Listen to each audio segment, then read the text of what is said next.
po.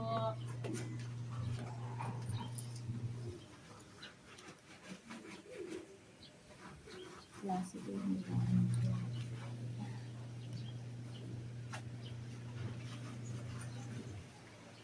Yes, may patitingnan ko itong apo ko. Kailan pa po yan?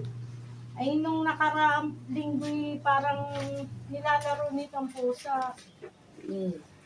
Ay, parang sabi ko baka may naaano ko. Bakit ba? Ay, putang ina ka nabili. Yun, kaya kung di naka-attend na rin yun. Ano yan? Bakit? Nakakainis. Anak na ako na.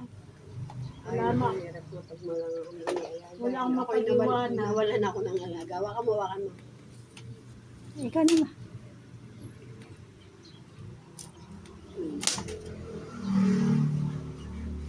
Eh, si Lola kasi, pinababayaan eh.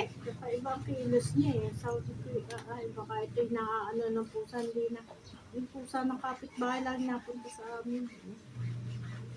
Oh.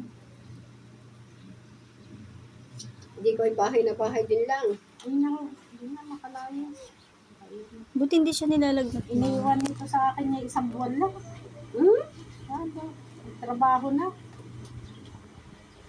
Yun ang swerte ng mga anak. Palagsang ng palagsang at ang lola ang hirap. Pasarap.